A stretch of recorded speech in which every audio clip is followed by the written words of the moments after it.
Hello po mga kababayan, kamusta po kayong lahat? And once again, welcome back to another episode of Simply Talkies Vlog.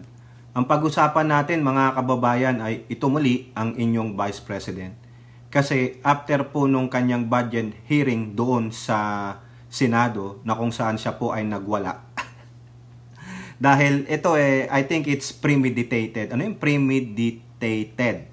No, talagang gusto niyang birahin ng birahin si Hontiveros kasi sabi niya, I hate them. I don't have respect for them.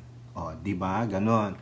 Akala niya, yung paglilintayan niya about si Hontiveros humingi ng pabor sa kanya, tapos hindi naman niya pala pinagbigyan, niloko niya lang, akala niya masisira niya si Hontiveros. Maa-approve yung kanyang budget hearing. O, di wala. Nagmalaki ang gaga, wala, bokya naman siya. O ngayon nanganganib yung kanyang budget. Kung ako sa Senate, hindi ako pipirma diyan. Ang budget niya lang ay piso. Parang yung ginawa ng tatay niya sa Commission on Human Rights, di ba? Binigyan lang na maliit na pondo ang CHR. O, di ba? O, ngayon, after that, nagpa-press con siya. At kung ano-ano ang pinagsasabi niya, particularly itong magkapatid na Marcos. Yung naghistorya na naman siya. Nagmamalaki siya. O, siguro naman, napanood nyo na yan. O, kay Mike Cervera, kay Banat Boy, pinapakita po nila yung video. So, hopefully lahat kayo nakita nyo na yan. Kung hindi pa, sasabihin lang natin kung ano yung narinig natin at napanood natin dun sa mga vlogger na nabanggit natin. No? O better yet, i-search nyo yung buong video kasi 10 minutes yun. Pero ang focus lang natin yung sinabi niya sa magkapatid na Marcoses. No? Kasi at meron pa po siyang lintaya. Dito, sosoplakin natin siya. Pati na dun sa libro niya. Kung maalala nyo, mga kababayan, sinabi ko sa inyo sa aking LS, na pupunta ako sa aming library dito, public library, at hahanapin ko yung libro di umano na katulad ng librong sinulat niya, yun nga lang sa English, yung libro na hahanapin natin. Pero bago po tayo magpatuloy, tayo po ay magbibigay pugay at pasalamat sa lahat ng ating channel members, followers, subscribers, nagla-like at nagsishare ng ating mga videos, sa mga nagbi-video replay, sa nagsishare ng kanilang blessings, at yung mga regular nating kasama sa live chat ng ating video premiere at live stream. Yung sa live stream po natin, pabago-bago po ng oras no? Pero kung nandyan na tayo sa live stream, no? Kung gusto nyo pong pumasok, no? Whether you are supporting this administration of Ferdinand Marcos Jr. Or you are an anti-admin, basta may sense lang yung inyong ikokomento kung anti-admin kayo. Kung wala, makakatikim kayo ng mga PIPI, mga ganon, mga mother F, no, ganon. So anyway, shout out po lahat sa inyo, sa dami nyo na, hindi ko na kayo maisa-isa, and good news again, achievement unlock, 44,000 subscribers na po tayo, malapit na po tayo sa 45,000, no, siguro mga ilang kembot pa, makaka 45 na tayo, no. I-share nyo po, i-promote ninyo kasama ng mga iba nating vloggers. No, gusto ko lang pong i-flex si Mamita Star Talk, si Carclea, si Mami Peng, si Admin Rich, si TPL3, sila Etera, sa mga Facebook po yun, yung last two, saka si Mima. Si Mima, hindi na kailangan i-flex, sikat na yan. Saka hindi naman ako kilala ni Mima, no?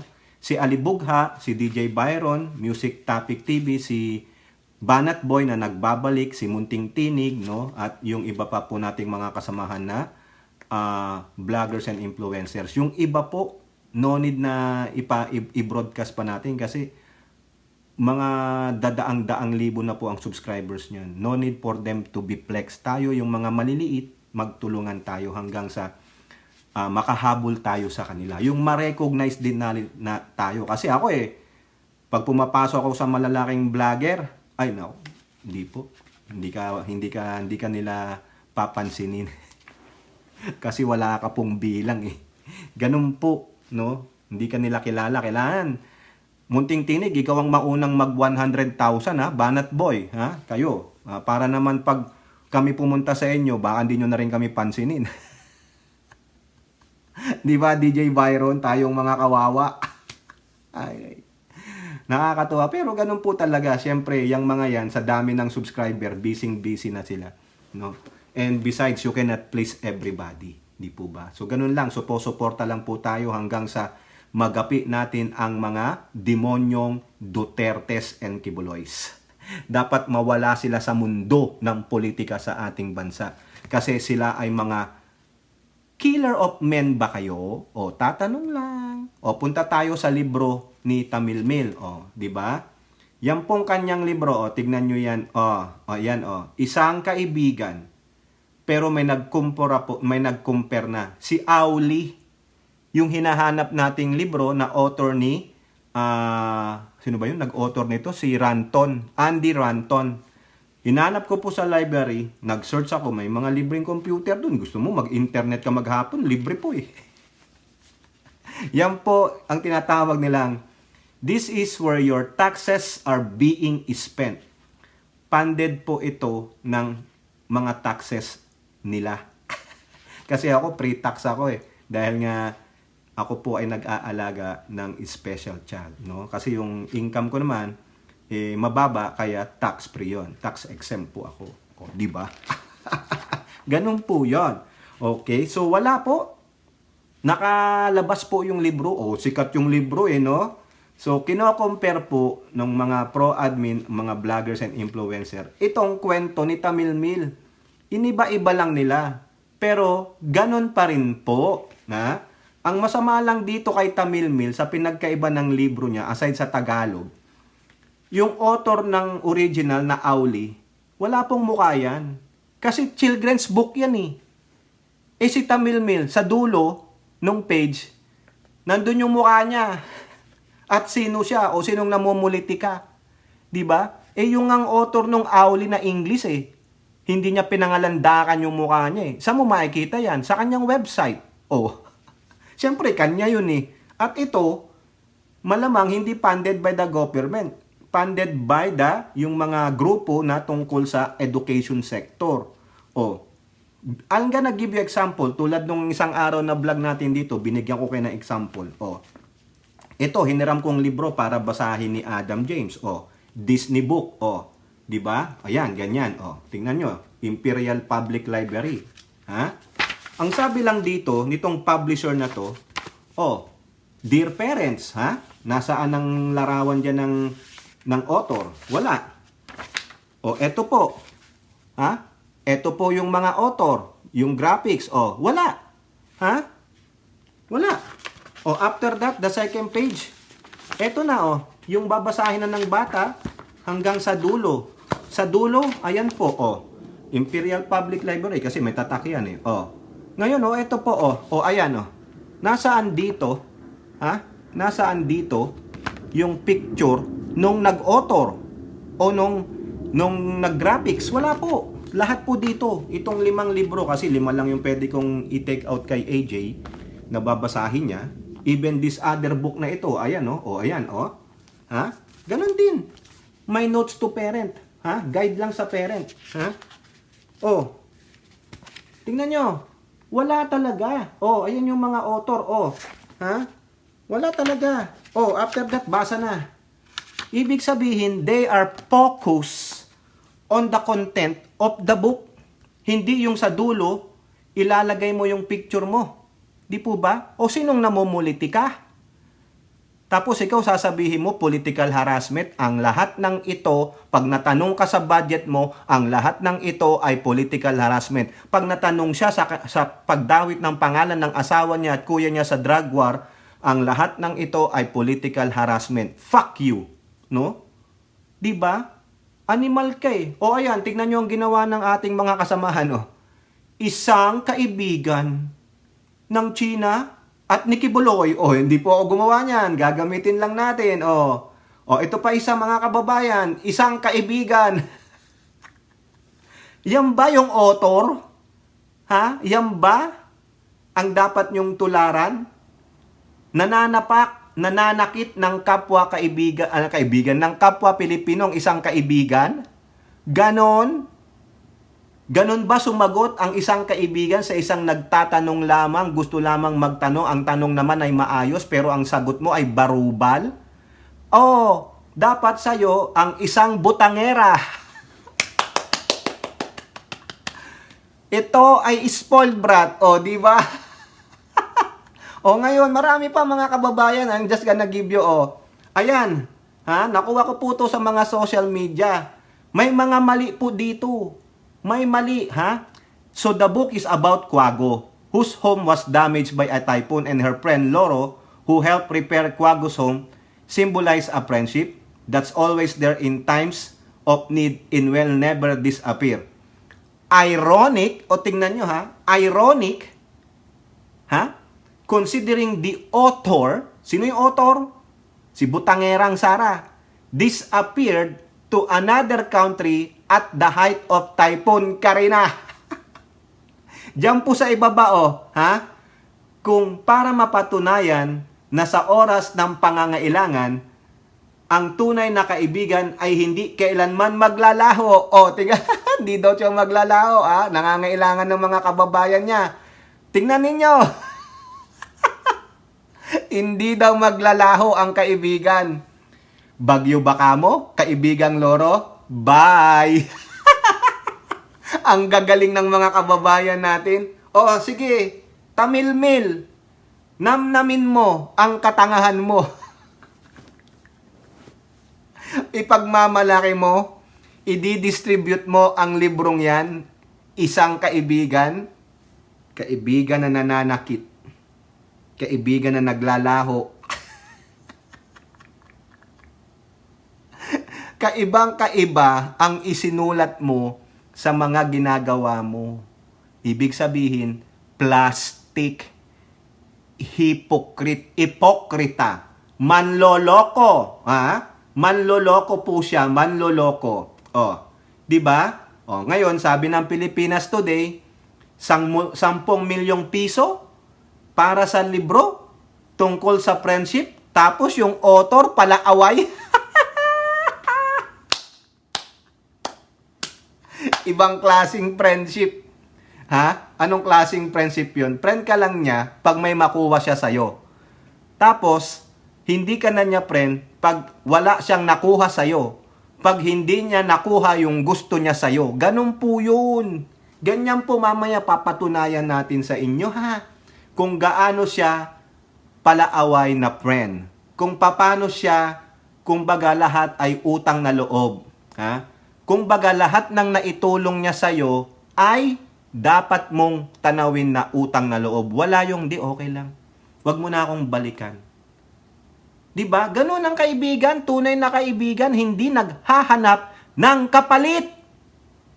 Diba sabi nga, a true friend will lay down his life for his friends nang walang inaantay na kapalit. Yun ang totoong kaibigan. Sabihin pa yan ni Christ sa'yo. Tanong mo kay Kiboloy, hindi ba tinuro sa inyo ni Kiboloy yan? Na pag tumulong ka, wag mo nang, yung kanang kamay mo, may ginawang maganda, wag mo nang ipaalam sa kaliwa mo at ganun din sa kaliwa, sa kanan. At ang higit, a true friend will lay down his life for his friends nang walang hinihinging kapalit. Pero itong mga Duterte, pag nakatulong sila sa'yo, meaning may utang ka. Hindi nila nililista sa tubig, nililista talaga nila sa notebook nila. Ito si Tokis, binigyan ko ng isang kambing. Pag ako kailangan ibalik niya 100 kambing. Ganon! Pag ginawang ka ng pabor ni Tamilmil o ni Digong o sino man sa mga Duterte na pamilya nila, dapat ang balik ay 10 folds. Di ba, Ilora? 10 folds. O gusto nyo, 100 folds, kawawa naman kayo, lugi na kayo. Diba? Kumbaga, binigyan lang kayo ng isang tupa. Pagdating ng isang buwan, ang gusto, kunin lahat yung anak ng tupa, saka yung nanganak na tupa na binigay sa inyo. Anong natira sa'yo? Wala. Di ginawa ka rin nilang pulubi. Diba? Ngayon, mga kababayan, yung pinagmamalaki niyang libro na sa tingin niya ay perpekto, makakatulong sa reading skills ng mga bata, ay makakabobo pa. Nakakabobo. Ha? Tignan nyo yan, courtesy ng Philippine Star. Lahat naman yan. No, may nag-post lang yan. Nauna lang ang Philippine Star. Kudo sa'yo. Huwag mo kong i-copyright. Tingnan nyo yung red. Ha? Sa kanyang pag-iisa, nabagbag ang kanyang damdamin sa kanyang sinapit. May dumepensa po dyan. Yang nabagbag na yan, malalim na Tagalog. Kinakailangan mo bang gumamit ng malalim na Tagalog sa mga batang paslit na maliliit? Na ang mga grade level ay kinder, grade pre-K, kinder, ganon. Kung ang target mong audience ay mga pre-K, kindergartner, first grade. Sa palagay mo, kailangan bigyan mo sila ng mga matatalinhaga, malalim na Tagalog? Nabagbag, sabi nung nagdidepensa, nabahala, nabagabag. Bakit hindi mo ibigay dyan, isulat yung nararapat na napakasimple at madaling maintindihan na Tagalog word? Sabihin mo sa kanyang pag-iisa, siya ay nabahala. Nabahala ang kanyang damdamin sa kanyang sinapit. Ganon umuang mali pa nga yung sentence construction Sa kanyang pag-iisa, nabagbag. May punctuation mark ba yan? Ano ba yan? Sa kanyang pag-iisa, nabagbag ang kanyang... Mali, malabo mga kababayan. Na-proofread ba ito? Na-proofread yung nabasa maigi to ni Tamilmil? Kasi siguro, kaya okay na sa kanya, hindi rin siya marunong mag-Tagalog pasensya naman Gusto mo palang magsulat sa Tagalog, bakit hindi mo ayusin ang pagsusulat mo ng Tagalog? Di sana in English mo na lang o ni Bisaya mo na lang. Diba? Sa kanyang pag-iisa, nabagbag. Ano nabagbag? Sasabihin, Mama, ano tong nabagbag? Ang lalim naman nito, hindi ko maintindihan. Sa kanyang pag-iisa, nabahala o nabagabag. Ganon. Madaling maintindihan, hindi ito mag-iisip pa yung bata Poproblemahin pa ng magulang, ano ba ibig sabihin ng nabagbag? Na kuyari ako, hindi ko may pailiwanag sa anak ko. Ano ba ito? Ano, matulungan nyo ako? Di ba? Problema pa ng magulang, animal talaga itong BP ninyo. Ito pa, isa pa. Ayun pagkakamali yun. Di ba? Tokis, ang galing mo naman. Ang punto natin dito, ang audience mo ay mga bata. Kailangan madali nilang maintindihan at madali silang matuto. Bakit ka maglalagay dyan ng words na napakalalim na wala nga silang idea kung ano yun? All they want is to read the book and understand that as easy as possible. Bakit mapapahirapan yung batang mag-isip? Kaya naman pala Kaya pala bagsak sa reading kasi yung mga nilalagay ng mga salita dyan ay napakalalim.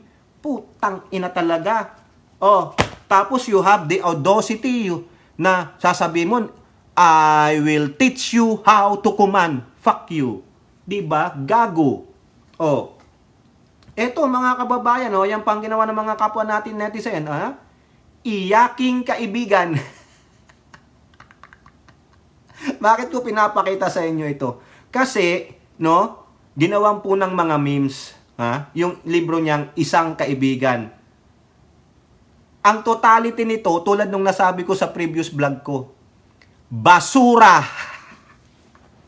Tapos hihingi ka ng 10 milyon sa isang basurang libro na hindi mo na proofread maigi, na ang gusto mo ay basahin ng mga mag-aaral na mga paslit, na ang tangi lang gusto ay magbasa at maintindihan ang kanilang binabasa, pero meron kayong mga salita dito na napakalalim, poproblemahin pa ng magulang, pasasakitin mo pa ang ulo ng mga magulang, punyeta, bobo.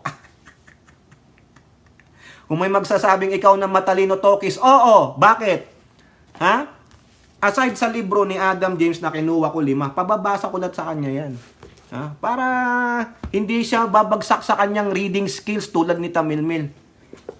Nanghiram din po ako ng libro ko. Ito. Computer programmer ako. Continuous learning ako. The Programmer's Code. Nandyan po. Mga programming languages. Andyan yan. Babasahin ko ito. Para naman tumalino ako. Hindi magaya ako kay Tamilmil. Ang yabang ko.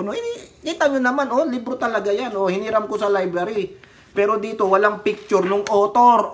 Tamilmil. Gago. Ano sabi dyan? Madam Chair, pinopoliticize nyo po ang budget ko. Tinatanong lang kita. kung tungkol sa itong libro mo, not everything about you. Mga kwentong 10 million ni Inday Lustay. O, salamat po dito kay Kalbo, ha. Oy, wag mo ko i-copyright, ha. Salamat sa'yo. O, eto pa. Ang gagaling mag-spot ng mga mag-proofread ng, ng mga netizens, oh. Tingnan nyo. Ha? Na-proofread nila, oh. Yung salo-salo, tapos yung kasama sila dapat sina. Oh, di ba? Ito ba Tamil Mail pina-proofread mo sa mga Filipino teachers, yung mga experts? Tingnan nyo yan, 10 milyon yan. Ipapamahagi mo, hindi pala na-proofread. Tapos magmamayabang ka. I will teach you how to command. Okay, you know how to command. But you don't know how to lead, motherfucker. Anong sabi dyan ng mga netizen, no? Ito yung isang kaibigan, manipis lang naman pala.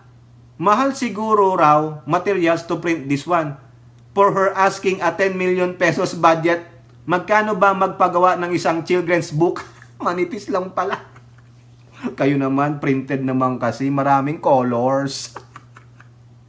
Oh, hoy, te, mag-hire ka ng proofreader. Kakahiya. Nakakahiya, mga kababayan, nakakahiya siya. Ito ang masama, mga kababayan. This is the worst. Pero bago tayo pumunta sa worst, wag na yung pogo-pogo na yan. Ako, ano po ang depensa ng kanyang OBP? Itong si Michael Poa, dati to sa DepEd eh. Tingnan nyo, pumunta ng OBP. Ayun ang sabi ng OBP spokesperson niya, si Michael Poa. The very purpose of the book is reading, and to be honest, pagdating sa larangan ng budget, I think there's a bigger discourse than just the book. Maganda naman ang hangarin ng libro. We need to improve yung reading ng learners. Itong book na ito ay parte na po ng pagbabago bags. Ito yung school bags na binibigay natin sa ating mga learners. May laman na school supplies and dental kit. Isasama rin next year yung libro. Huwag mo nang isama. Palpak yung mga pinaglalagay nyong words. I-proofread nyo maigi. Or better yet, wag na. Sunugin nyo na lang, walang kwenta. Ano dapat ang ipamigay ninyo? Isama nyo, ha? Diyan sa bag na ipamimigay ninyo. Learner's bag daw. Eto mga kababayan, much better. Ito talagang na to. Meron kami niyan. Abakada, egahaila, mana para sa tauwaya. Di ba? Banat boy, Ang galing ng kuya mo, Banat boy. Di ba sa ulo ko pa yun? Abakada, egahaila. Di ba? Ayan, napakasimple. Ang abakada, pangunahing hakbang sa pagbasa. Primary steps in reading. Ito, basahin nyo kaysa doon sa libro ni Tamil Mail na gumagamit pa ng napakalalim, nabagbag ang damdaming ko, Elora, nabagbag. Utang ina, ibagbag kaya kita dito. Ibagbag daw. Ibag mo na, ibagbag mo. Elora, ibagbag mo na, bilis, bilis. Ano ba yan? Oy, hindi ako nagbibiro Pinakita ko sa inyo yon. Huwag kayong ganyan. Asa na ba? Nawala, Elora. Nawala. Ala, nako yan. Ayan di ba? Nabagbag. Ano ba to? Ilocano ba yan? Oy, RN 2 cents. Nabagbag. Unyamot ka na. Kinanang BP Sara. Ang animal. Ito na masakit mga kababayan. May tanong pa pala, may tanong pang mga netizens. Philstar Global, ano ang paborito mong children's book? Uy, ano daw? Di abakada. Kaya nga sa ulo ko abakada, egahaila. Baka hindi alam ni Tamil Mail yung kasi hindi nagbabasa. Tamad bubu. Kasi kung nabasa niya yan, yung mga mali na Tagalog words na pinoint out, nalinis na. Tapos i-distribute mo, yun, katangahan. Imbis na matuto ang bata, nabobo pa. Kaya parents, please, pag meron yan sa learner's bag ng anak nyo, sunugin nyo. Mabobobo ang anak ninyo. Lalo lang sasakit ang ulo nyo kasi, Nay, ano ibig sabihin nitong nabagbag? Baka sabi mo sa anak mo, halika nga dito at ibagbag kita, ibalibag kita. Di ba? Ang gago. Oh. Ngayon mga kababayan, isa pa. Di ba nung nadiskubre nung mga magagaling na researchers na may kapareho pala siya, si Auli ni Andy Ranton. Oh, hindi ko lang po kasi nakita, talagang wala sa library, nakalabas po yung libro, in demand pala si Auli. Ano sabi diyan sa People's Tonight? Isang kaibigan ni Tamilmil inakusahang plagiarize? Oh, nako, siguro alam nyo na meaning ng plagiarism. Ha? From cover to cover, kinopya lamang. May binago lang ng konti pero ganun pa rin. Oh, 'di ba? Ayan. Ha? Baka naman nabasa niya yung sinasabi ni Mamita Startalk na si Dr. Jose Rizal ay sumulat din ng libro about sa tunay na magkaibigan. Oh, gaya-gaya, puto maya ang putang ina. Ayan. Pwede ba siyang i-plug as plagiarize? Kung uusisain lang ni Mr. Andy Ranton yan, maybe kung meron talaga. Pero kung hindi naman na ipupurso, siguro kung may ayaw nang magpurso kasi ano naman, di ba? Ayaw nang mabahala ni Andy Ranton, sabi nilang don't publish it. Otherwise, I'm gonna hit you with plagiarism. Di ba? Oh. Ngayon, itong si Tamilmil, nagmalaki pa mga kababayan, kung totoo man to naglabas siya ng statement, ayan, pahayag ukol sa paninirang puri gamit ang aligasyong plagiarism. Napakadaling sumulat ng maikling kwento batay sa sariling karanasan. Hindi na kailangang mangopya pa. Ang proyekto ay para... Oo, napakadali talaga. Napakadali magpakatanga. Napakadaling magsulat. Pero, hindi maganda eh. Bakit ka magsusulat mga malalalim na Tagalog? Pahihirapan mo yung magbabasa, tanga. Napakadali daw. Magsusulat pa daw siya ng mga ilang libro. Eh di another basura. Tapos papopondohan sa gobyerno. Gago. Pasensya naman, no? Sa mga iniidolo itong gagong ito, itong basurang vice president ninyo. Basura, butangerang vice president. BB, basurang butangerang vice president. BBB. O, di ba? Pasensya naman. Pikon na dyan. Yung mga lamok ni Mamita, yung mga langgam niya, labas tayo dun sa libro. Sunugin nyo na lang yan. Walang kwenta yan. Huwag nyo nang ponduhan yan. Sabi nga ni Risa Hontiveros, hindi siya papayag. Kailangan i-reallocate na lang yan. Bigyan nyo na lang yan sa DepEd. Pampatayo ng isang gusali. Mas maganda pa. Para wag nang magkalat pa ng katangahan. No? Gawa ng isang tamad at tanga ang libro na yan. Nonsense.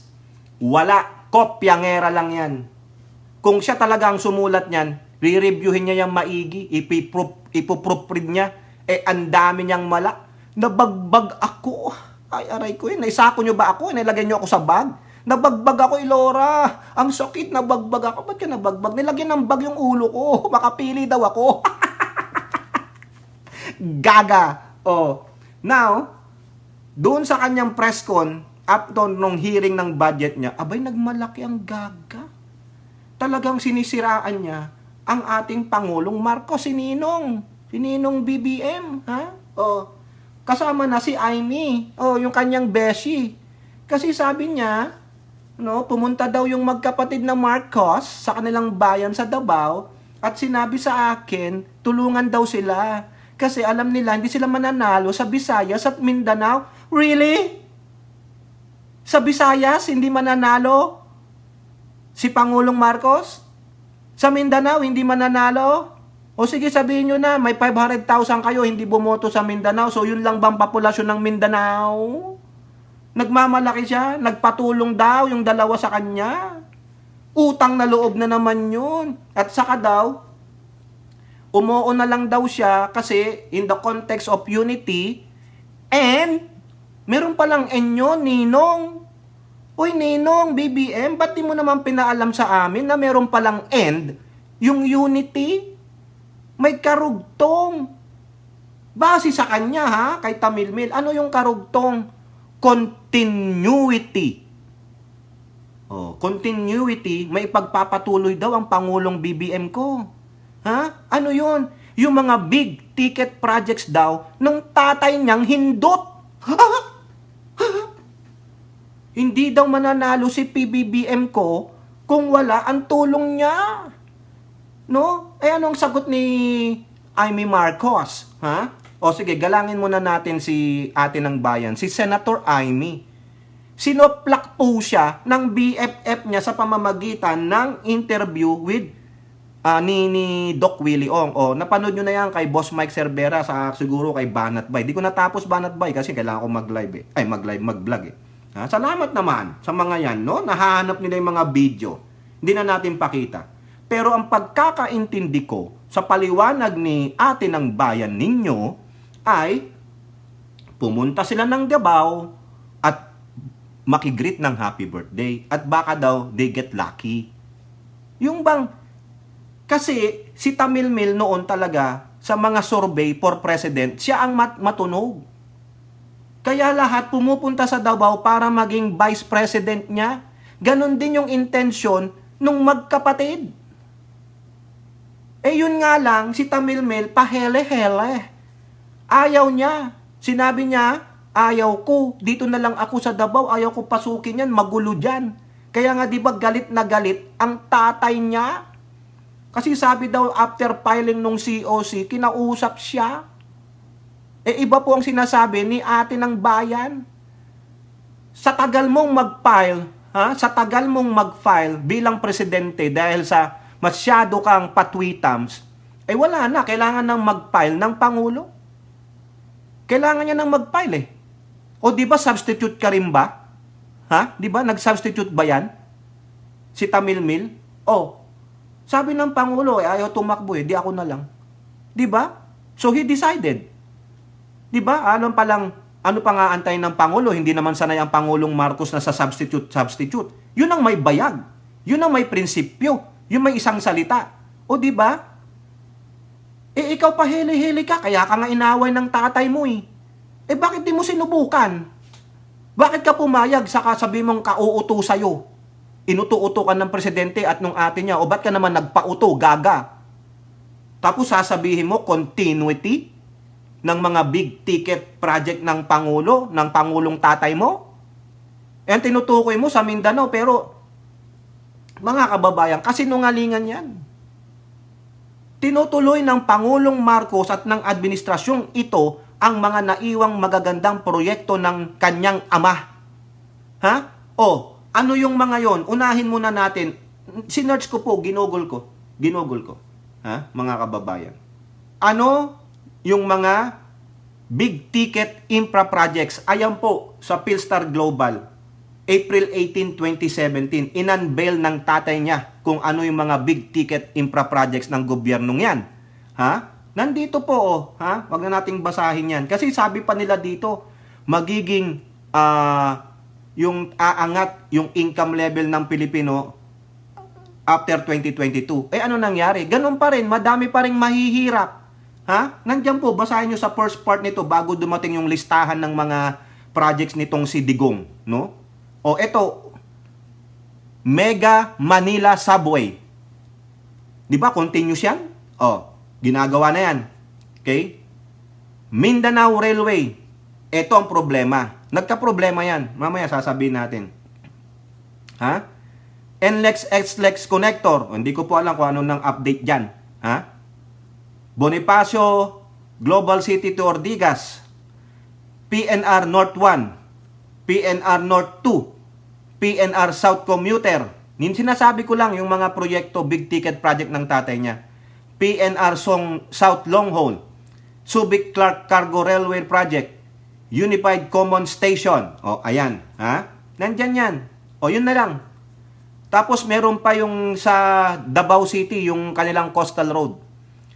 Di ba may pinasinayan ang Pangulo na hindi dumating yung kapatid niya dun sa water development? Sa kanila yun. Sa Davao City yun. Ang tinutukoy niyang big ticket projects na sana ay para sa Mindanao. Para sa Mindanao. Ha? Okay? Eto, gaga siya, sinungaling siya. Kasi sabi niya, misappropriated yung budget. Kasi hindi daw natupad yung mga sinabi sa kanya na mga ipagpapatuloy yung mga big ticket infra project ng tatay niya, mostly sa Mindanao. Ano ba yun? Yung binasa natin, na alam ko lang correct me if I'm wrong, na yung isa sa malaking project ng tatay niya para sa bayan nilang Mindanao, ay itong Mindanao Railway, Tagum, Davao City, Digos segment. Ayan, the rest wala na eh. Diba? O ngayon, anong sinabi niya last year, July 1st, 2023, ulat ng Rappler? Sara Duterte thanks Marcos for continuing her father's Davao City big ticket projects. Dito pa lang makikita mong sinungaling na siya. Sinabi niya, pinasalamatan niya ang Pangulong Marcos sa pagpapatuloy ng Pangulo sa mga proyekto ng tatay niya para sa Davao City. Tapos sasabihin niya, misappropriated yung budget. Di sana nung last year ka nag-complain.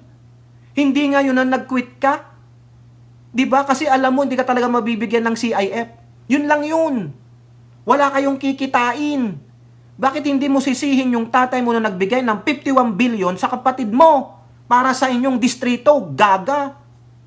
Hindi mo sisihin yung tatay mo na nagwaldas ng pera through Parmali at kung ano-ano pa. Diba? During the opening of the first segment of the 33 billion peso Davao City Coastal Bypass Road Project on Saturday, July 1st, ginraise ni Pangulo kasi tapos na opening yan The Vice President stressed the importance of continuing the big ticket infrastructure project of her father, especially in Davao City. Tingnan nyo, napaka-selfish sa Davao City lang. Bakit hindi niya sabihin, pati yung Mindanao Railway Project, ano ba nangyari doon? Natenga po yun Bakit natenga? Ito, sasaglitan lang natin. Bakit natenga, mga kababayan? Kasi po, umayaw ang tsekwa. Umayaw sila. Inayawan nila, mga kababayan. Tapos magre-reklamo ka? Inayawan Yung mga tsekwa na dapat magpapanding doon sa Mindanao Railway Project ng tatay niya, iniwan Tinraidor si Digong. Dahil nga yung conflict sa West Philippine Sea, iniwanan nila. Kung may commitment, principled ang mga tsekwang kakampi nyo, hindi kayo iiwanan. Diba? Wala sila po ang sumira. Diba? Ang laki kaya niya, tingnan nyo sa Inquirer. Sabi pa ng Pangulo dito, Marcos launches 46.8 billion road project in Davao City. May pondo na yan So anong nirereklamo niya? Nagpapasalamat siya kay Pangulong Marcos kasi tinuloy ng Pangulong Marcos ang proyekto ng tatay niya para sa Davao. Let me take this opportunity to thank Senator Marcos and President Marcos Jr. for the completion of this road project. Tingnan mo, tinapos. Of course, it was the vision of ganyan-ganyan. Sige, credit na sa tatay mo. Pero may karugtong pa po yan Sabi niya, yung coastal run na yan, pag nabuo ito, tumbok doon sa tulay at sa kung saan man, Samal Island. Tingnan nyo, di na natin na yung lahat, para hindi tayo magtagal. Eto, mga kababayan, ang sabi ng DPWH, July 2024 lang, Eto po yun, Yung tinutukoy niya, DPWH aims for timely completion of Davao City's Bukana Bridge. Tingnan ninyo, Davao City na naman. Puro na lang Davao City. Ang gusto nilang paunlarin. Bakit Davao City lang ba ang Pilipinas? Tapos magsasalita ka, misappropriated ang mga pondo. Bakit? Lahat ba na lang ng proyekto ng DPWH gawin lahat sa Davao City? Kasalanan ng tatay mo yan. Di ba, mga kababayan? Bakit? Bakit kasalanan ng tatay niya? Kasi nung Pangulo ang tatay niya, bakit hindi niya inasikaso maigi, inuna ang Davao City o Mindanao? Ito ano ang sabi ng tatay niya? Ayan, sa Sunstar. Ha? Duterte, Davao City list priority for big ticket projects. Sisihin mo tatay mo. Huwag mong sisihin ang gobyernong ito. Dahil tatay mo ang nagdesisyon noon na list priority kayo. 'Di ba? O ito pa, bigyan natin siya ng fact check mga kababayan. Yung kanina, yung tulay, anong sabi diyan sa Manila Bulletin? May 28, 2024. O, tingnan mo ha, wala talaga to sa wisyo yung utak ng BP ninyo.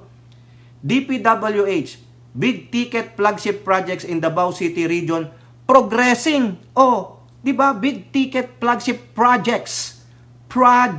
Marami. 'Di ba? Oh, Cordon said the much anticipated Samal Island Davao City connector project will be soon completed. Oh, sino nagsabi niyan? Si DPWH 11 Director Juby Cordon. O, tingnan mo 'yan. Hindi niya kasi alam. Out of touch siya. Bakit? Naglayas pumuntan Germany. O, magkano pondo doon? O, 23 billion project spanning 3.98 kilometers toll free with 4 lanes. O, tingnan mo yan. Diba? Grabe naman ito. Ewan ko mga kababayan. Diba? Ayan, basahin nyo na lang dito. Para hindi na natin siya, hindi maubos ang oras natin dito sa pagbibigay sa kanya ng fact check. Ha? Ang dami, may segment A, B, C, D pa, animal. Tapos sasabihin niya, misappropriated ang funds. Sabihan mo niyan, yung kuya mo na may 51 billion para sa infrastructure, flood control ninyo. Alam pa lang lahat na lang ng atensyon sa Davao City. Di maganda, dapat nagpresidente ka. Dapat sinunod mo yung gusto ng tatay mo. Tapos maninisi ka pag hindi na continuing nga ang project. Latest yun yung binasa ko. May 28, 2024, sabi ni Miss Cordon, patapos na. Yung isa, July 20, 2024. Malapit nang matapos yung bridge. Ano pa gusto nyo? Ano gusto nyo? Ha? Magkaroon din kayo ng kingdom? Meron ng kingdom si Kibuloy dyan Ano gusto nyo? Buhusan kayo ng pera ng taong bayan? Kayo lang ba ang Pilipino sa Pilipinas? Paano ng ibang bayan na underdeveloped? Hindi ka nga nagbigay ng example saan na misappropriate ang mga pondo, saan ipinunta ng administrasyong Marcos sa kanilang GAA or NEP ang mga pondo. So, ibig sabihin, kailangan hindi ka na DepEd, hindi na ikaw ang number 1 budget. Dapat ang number 1 budget, ikaw na o BP? DFU ka pala. Diba? Animal, mga kababayan. Ito pa, pinoproblema nga ng Marcos government yung iniwanan ng mga inchik na napakalaking programa para sa Mindanao Railway Project. Sabi ng ABS-CBN noong June 7, Marcos government 6 more funds for Mindanao Railway Project. Siguro walang gustong mag-invest na Amerikano diyan kasi ginago ni Digong ang Amerikano Baka sabihin proyekto ng Amerikano yan, pasabugin natin. Ayaw. Kasi mga gago ang mga Amerikano. Sino mag-i-invest? Grabe kayo. Kung akala mo, ginago ka ng Marcos admin, hindi po. Kayo ang gumagago sa Marcos admin. Gusto nyong ipinta sa kaisipan ng mamayang Pilipino na walang ginagawa, walang proyektong tinatapos ang Pangulo. Nasimulan nga yung segment 1 nyo ng coastal road ninyo Diba? Nandun pa kayo nawala daw yung yung mga proyekto, yung mga big tickets. Ano bang big ticket ng tatay mo para sa Mindanao? Sabi na natin yung coastal road ninyo, saka yung Mindanao yung Mindanao Railway Project, iniwan nga ng inchik. Walang prinsipyo, manluloko ang mga inchik na mga amo mo. Tapos ibabaling mo ang galit mo sa Marcos administration na sinasabi mong manggagamit, na ginamit ka lang para makuha ang gusto nila. Gago ka pala Bakit ka nagpauto? Diba? Sana kung gusto mong matuloy ang proyekto ng tatay mo, since ikaw naman ay alpha female, bakit ka nagpauto kay Aimee, kay PBBM? Sana hindi ako ang gusto ko. Ako ang presidente. Number 1 ka sa survey, mainit na mainit ka. Pero alam niya mga kababayan, sa tingin lang ng ibang tao, malakas siya. Pero alam niya, hindi niya kayang pamumunuan itong national government. She is good. in her local, dyan sa Davao City. But on the national arena, wala. Paano? Nandyan ang Makabayan Black. Nami-personal siya eh. Di ba? Gamitin mo yung platform mo to defeat them. Hindi, yung sa'yo personal ka agad eh. Emotions get into her. Ganun po yun yung nangyari sa hearing. Hindi niya muna ina-analyze yung question. Kasi pre-planted na, premeditated nga eh. Oh, may alam na siyang isasagot. Ibig sabihin, hindi siya ganun ka-flexible because that's on the script. Yung linyahan nila. Pag si Hontiveros nagtanong sa'yo, ito kaagad ang ipasok mo, political harassment. Di ba? I-deflect mo yung issue. O di nagmukha kang katanga-tanga, yung pagsagot na lang sa libro, ano po ba yung libro ninyo? O, ayun lang naman ay tungkol po sa pagkakaibigan, madam. Gusto po namin sana, isa ito sa tool, no? It's one of the tools for the kids para supplement sa pagbabasa nila. Kung meron po mang larawan ko dyan, siguro, okay lang naman siguro na ilagay ko yung mukha ko dyan, just to say, I'm the one who authored it, ganun. Ganun lang, pagpapakumbaba, humility, even though you don't like that person because you're the one asking a favor, damdam bitch. Diba? Ikaw na nga ang nanghihingi ng pabor, ikaw pa ang makapalang mukha mapagmataas dahil lang sa posisyon mong BP? The hell no! Sometimes, you're not always on the top. Diba? Kailangan mo ring tumingala minsan. Hindi ikaw lang yung titingin sa baba. Kaso ikaw, ang tingin mo sa sarili mo, you are high and almighty, lagi kang nakatingin sa baba. Ano ba tinitignan mo sa baba? Ano, yung mabaho mong pukingking? Inaamoy mo sarili mong pukingking? Ganun ba yun? Hindi niya naintindihan, mga kababayan eh. Walang humility sa kanya pagdating dito sa mga Makabayan Black kasi ang tingin niya may bias na siya. Di gamitin mo yung platform mo. Diba? Unity nga eh, kaso wala ka nun eh. Disunity ka. Tanga. May hihingin ka ng pabor. Hihingi ka ng budget. O sinong mawawalan ngayon? Di ikaw, yung goal mo na para matulungan yung mga bata sa kanilang learning process, mawawala because of pure arrogance. Yan ka, arrogante ka eh. Biatch ka eh. Spoiled brat ka.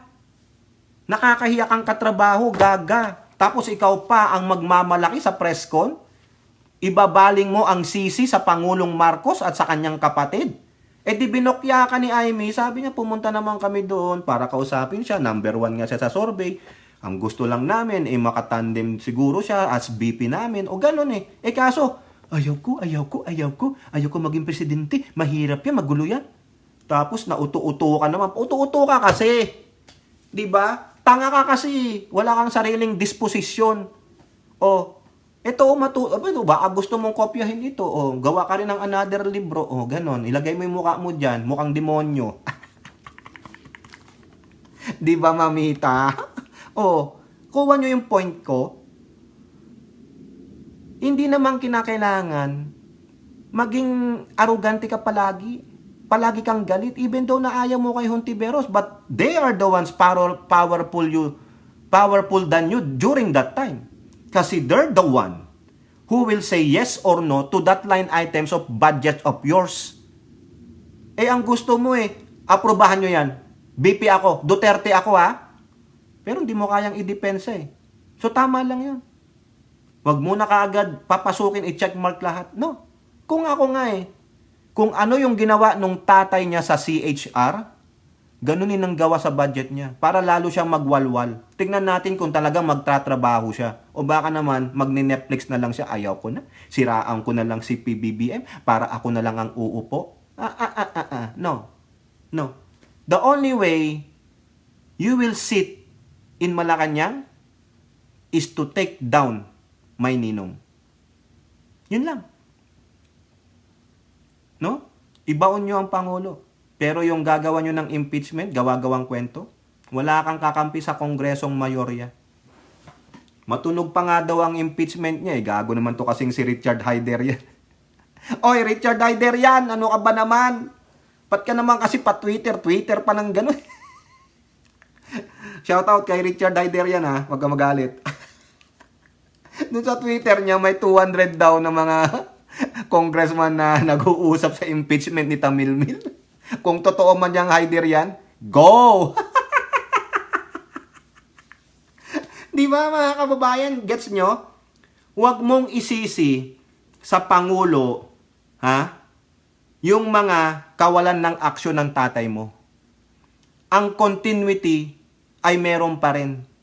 Tinutuloy nga, di ba? Ulat ng DPWH. Oh, meron pa si Cordon ng Region 11, sinabi niya, matatapos na. Libre nga eh. Oh, ang problema nyo lang, yung Mindanao Railway Project, kasi walang may gustong magproyekto.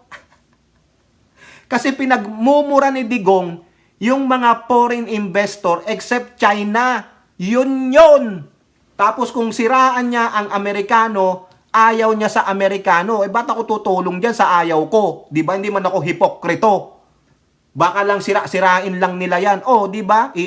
Gumagawa ka ng train tracks, biglang pinasabog. Walang mangyayari.